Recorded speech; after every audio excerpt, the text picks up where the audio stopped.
Guys இப்போ வந்து நம்ம என்ன பார்க்க போகிறோம்னா ஆக்சுவலி டச் ஷெப்பர்ட் அண்ட் வந்து பெல்ஜியம் ஷெப்பர்ட் இந்த மாதிரி ரெண்டு வெரைட்டியுமே இருக்குது. இது சோசியலைசேஷன் தான். எந்த மாதிரி கண்ட்ரோலாக இருக்குது இது வரைக்கும் நான் விட்டதில்லை. இப்போ நான் விட்டு காமிக்கிறேன். ஆக்சுவலி நீங்கள் பார்க்கலாம் பேக் சைடில். எஸ், அதாவது அந்த பிளாக் இருக்குல்ல, இது வந்து மதர், இவனோட மதர். இவங்க ரெண்டு பேரும் அம்மா பசங்க. இவங்க ரெண்டு பேரும் வந்து பிரதர்ஸ் அண்ட் சிஸ்டர்ஸ். இவங்க ரெண்டு பேரும் இப்போ எல்லாத்தையுமே ஓப்பனாக விட்டாச்சு. இவங்க ஆக்சுவலி எப்படி வந்து இன்ட்ரடியூஸ் ஆகிக்குவாங்கன்னா, இந்த மாதிரி பேக் சைடில் ஸ்மெல் பண்ணி தான் இன்ட்ரடியூஸ் ஆவாங்க.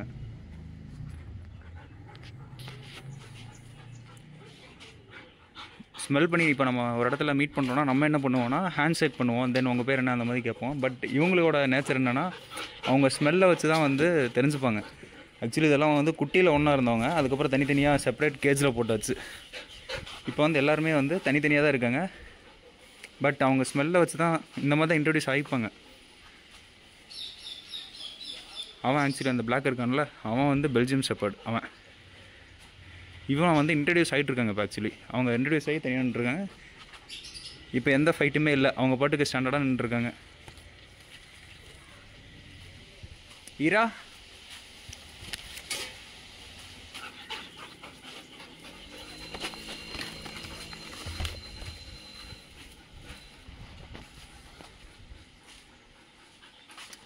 இவங்க எல்லாத்துக்குமே வந்து பேசிக்கான ஒரு ட்ரைனிங் கொடுத்து வச்சுருக்கு. ஆக்சுவலி இது பேசிக்கான ட்ரைனிங் என்னென்னா, அதாவது நம்ம ஃபுட்டு சாப்பிடும் போது நம்ம சொன்னதுக்கப்புறம் தான் அது சாப்பிடும், அதுக்கு முன்னாடி அதை வாய் வைக்காது. தென் வந்து ஒவ்வொரு கேஜுக்குமே தனித்தனியாக இருக்குது. இப்போ இங்கே இருக்கிறது 3 பேர் ஒரே கேஜுக்குள்ள நிற்கிறானுங்க. இப்போ நான் வெளியே கூப்பிட்டேன்னா தனித்தனியாக வந்துடுவானுங்க. லியோவா, லியோ, ஜரிபா ஓடியாவா. இப்போ இண்டிவிஜுவலாக ஒவ்வொரு குண்டுக்குள்ள நான் போக சொல்கிறேன். Taxi get in. இது வந்து ரொம்ப பேசிக்கான ட்ரைனிங். இது குட்டிலேருந்தே கொடுத்தனால இது கொஞ்சம் பிரச்சனை இல்லாமல் இருக்குது. ஆக்சுவலி இப்போ கெட்டின்னு சொன்னோன்னா அவங்கவுங்க குண்டுக்குள்ள அவங்கவுங்க போயிட்டாங்க. இவன் ஆக்சுவலி வந்து வேறு பிளேஸில் இருக்கவன், அதாவது மாடியில் இருப்பான். இவங்களாம் வந்து கீழே இருப்பாங்க. கெட்டின்னு சொன்னோன்னா அவங்கவுங்க இதுக்குள்ளே போயிருப்பாங்க. ஈரா கெட்டின். திஸ் இஸ் த பேசிக், ரொம்ப பேசிக்கான கைடன்ஸ். இது வந்து நம்ம குட்டிலேருந்தே பண்ணும்போது அது பழகிக்கும். பெருசானதுக்கப்புறம் கொஞ்சம் அடம் பிடிக்கும், பட் பழகிடும். நம்ம வந்து ஒவ்வொருத்தரும் அவங்க வேலையை கரெக்டாக பண்ணிட்டாங்கன்னா அவங்களுக்கு அப்ரிஷியேட் பண்ணும்போது அவங்க இன்னுமே நம்ம பேச்சை கேட்க ஆரம்பிப்பாங்க. இப்போ ஆக்சுவலி வந்து இவனை நம்ம மேலே இருந்து தூக்கிட்டு வந்தோமா, ஸோ இவன் வந்து கொஞ்சம் புது இடனால என்ன பண்ணுறதுன்னு தெரியாமல் சந்தோஷத்தில் பேசிட்டு இருக்கான். ஆக்சுவலி எதுக்கு இந்த ஸ்டிக்கெல்லாம் வச்சுருக்கேன்னா, இவங்க ரொம்பவே வந்து அக்ரெசிவான, பெல்ஜியமோட அக்ரெசிவ்னஸ் அதிகம். இது வந்து எப்படி ஒரு 5 to 6 டைம்ஸ் வெல்ட் பண்ணியும் நிற்கலை. இப்போ வெல்ட் பண்ணி ஒரு சப்போர்ட்டுக்காக கொடுத்துருக்கேன். அப்படியே நீங்கள் பார்க்கலாம். அதை இதெல்லாம் வந்து அவங்க மிதிச்சு இங்கே ஒரு மிதிப்பாங்க. தென் அந்த அங்கே தெரியுதுங்களா, அங்கே ஒரு ஷாட் மிதிச்சாங்கன்னா கரெக்டாக அடுத்த ஷாட் வந்து இங்கே தான் மிதிப்பாங்க. இதே மாதிரி தான் ரெகுலர் ஆக்டிவிட்டீஸ் இருக்கும். இவங்க பேக் சைடில் மிதிச்சு இங்கே மிதிச்சு அப்படியே ஓப்பன் பண்ணிடுவாங்க. இந்த சைட்லாம் ஃபுல்லாகவே கம்ப்ளீட்டாக வெளியே வந்துருச்சு. மறுபடியும் இந்த மெஸ்ஸை வந்து சேஞ்ச் பண்ணணும் கண்டிப்பாக. நீங்கள் பார்க்கலாம். இவன் பார்த்தீங்களா, இதெல்லாம் வந்து பிச்சு போட்டது ஃபுல்லாகவே. ரொம்ப அக்ரெசிவோட அவங்கள விட பெல்ஜியம் இவனும் பவர்ஃபுல் தான். இவனை வந்து குறை சொல்லவே முடியாது. பட் இவனை கம்பேர் பண்ணும்போது இவங்க என்னமே கொஞ்சம் துருன்னு இருப்பாங்க.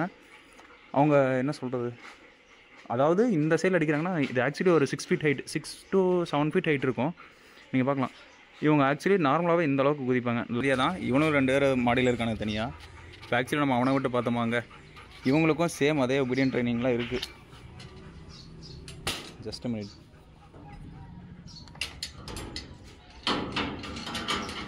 எஸ், இப்போ வந்து நான் காமிக்க பாருங்கள்.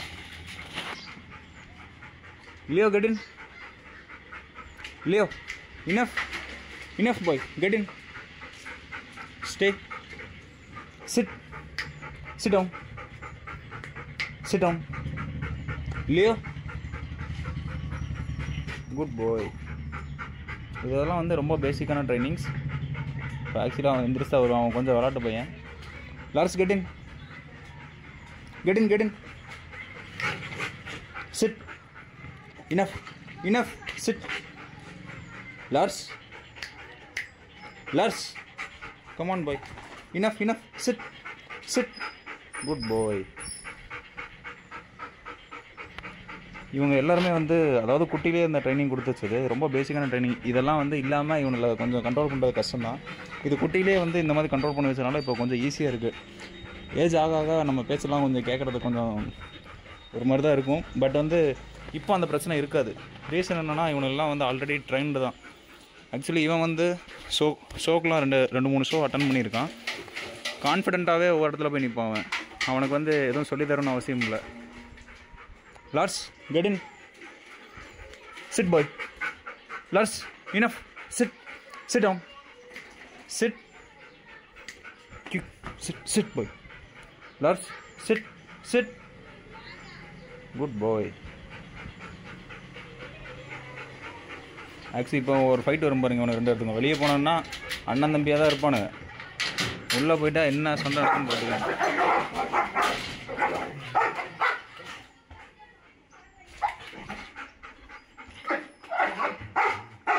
Enough Leo, get in, sit down, good boy, good. இதெல்லாம் வந்து ரொம்ப பேசிக்கான ட்ரைனிங் பேஸ். இதெல்லாம் சின்னதுலேருந்தே நம்ம பழக்கி வைக்கிறது பெஸ்ட்டு. ஏன்னா ஆக்சுவலி வந்து இதே அக்ரெஷன்ஸ்லாம் இனஃப் கெட் இன், இதே அக்ரெஷன்ஸ்லாம் நம்ம பெருசில் இருக்கும்போது கண்ட்ரோல் பண்ண முடியாது. ஆக்சுவலி இவனுக்கு வந்து 2.5 years ஆச்சு, அவன் வந்து 3.5 years, 1 year டிஃப்ரென்ஸ் 2 பேர்த்துக்குமே. இப்போ வந்து நம்ம எந்த ட்ரைனிங்குமே இல்லாமல் இவனை மெயின்டைன் பண்ணுறதுலாம் ரொம்ப கஷ்டம். ஏன்னா நம்ம சொல்கிற ஒபீடியன்ட் பண்ணல மீன்ஸ் நம்மளே கிடைக்கிறதுக்கு நிறைய சான்ஸ் இருக்குது. குட்டிலேருந்தே பண்ணுறது தான் பெஸ்ட்டு. பட் ஃப்ரெண்ட்லியாக வளர்த்தா, ஃப்ரெண்ட்லியாக இவன் ரொம்ப இவனை மாதிரி பாசக்காரன் எங்கேயுமே பார்க்க முடியாது நம்ம. லியோ கெட் இன். ஸ்டில் இப்போ வரைக்குமே 2.5 years ஆச்சு. இவன் ரொம்ப ப்ளேஃபுல்லாக ஆனது. அதாவது வந்து ரொம்ப விளாட்டுத்தனமான ஆள். இவன் யார்ட்டையும் போய் கடிக்க மாட்டான். இப்போ வரைக்கும் யார்ட்டையும் கடிக்கிறோங்கிற நோக்கத்தில் போனது கிடையாது. ஃப்ரீயாக வெளியே விடுவேன். ஆக்சுவலி பக்கத்தில் தான் பார்க் இருக்குது, நான் அதை காமிக்கிறேன். இவன் வந்து எந்த இடத்துலையுமே யாரையுமே பயப்படுத்துறமோ தான் பண்ண மாட்டான். இவன் போவான், இவன் வேலையை முடிச்சுட்டு வந்துடுவான். ஒரு 2 ரவுண்ட் அடிச்சுட்டு வருவான் பார்க்க, அப்புறம் வீட்டுக்கு வந்துடுவான். அவ்வளோதான் இவனோட மேக்ஸிமம் ஒர்க்கே இதுதான். வெளியே போய் சுற்றிட்டு ஒரு ரவுண்ட் அடிச்சுட்டு ஓடி வந்துடுவான். கைஸ், இதுதான் ரொம்ப பேசிக்கான ஒபீடியன்ஸ் கைடன்ஸ். அதாவது இவங்க வந்து மற்ற வெளியாள்களை யாரும் பார்த்தாங்கன்னா ரொம்ப அக்ரெசிவ் ஆகிடுவாங்க. அதே டைமில் வந்து நம்ம வீட்டில் யாரும் வந்தாங்கன்னா அந்த டைமில் வந்து சவுண்டே இருக்காது சுத்தமாக. அது வந்து பிரச்சனை இல்லை. பட் வந்து ஒவ்வொரு டாக் நம்ம வேறு டாக் கொண்டு வரும்போது எந்த மாதிரி அக்ரெசிவ்னஸ் இருக்கும் அதெல்லாம் பார்க்கணுன்னா, அதாவது நம்ம ஓனர் இருக்கும்போது அது எந்த ப்ராப்ளமும் இருக்காது. ஓனர் இல்லாமல் அதே பர்சன் யார் வந்தாலுமே வந்து பைட்டிங் வந்து ரொம்ப சிவியராக இருக்கும். இவங்களாம் எந்த மாதிரி கேட்டகரினா, பிட்புல்லை விட ஒரு லெவல் கொஞ்சம் கம்மியாக இருக்கும். அவன் என்ன பண்ணுவான்னா சதை எலும்பு எல்லாத்தையும் உடச்சிருவான். இவங்க என்னென்னா அந்த சதையை பிடிச்சி அதை பிடிச்சிட்டு விட்டுருவாங்க. இதுதான் ரொம்ப இதான் மைன்யூட்டான டிஃப்ரென்ஸ். என்னென்னா 2 டாக்கு இதான் டிஃப்ரென்ஸு. தென் அதை விட வந்து ரொம்ப அக்ரெசிவ்னஸ் அதிகம். துருன்னே சுற்றுவானுங்க. ஸ்டேட்யூனாக இருங்க. நம்ம சேனலில் வந்து சேல்ஸ் வீடியோலாம் நிறைய போட்டுட்ருக்கோம். வேல்யூ ஃபார் மணியாக தான் இருக்கும். கண்டிப்பாக நீங்கள் கொடுக்குற ப்ரைஸுக்கு வந்து பப்பியோட குவாலிட்டி வந்து இன்னும் ரொம்ப சூப்பராக இருக்கும். வாட்ச் பண்ணுங்கள், ஷேர் பண்ணுங்கள், சப்ஸ்கிரைப் பண்ணுங்கள். உங்களுக்கு எதுவும் டாக் வேணுன்னா கமெண்ட் பண்ணுங்கள். பெஸ்ட்டான ப்ரைஸில் நல்ல குவாலிட்டியில் நம்ம பப்பி எடுத்து வந்துட்டுருக்கோம்.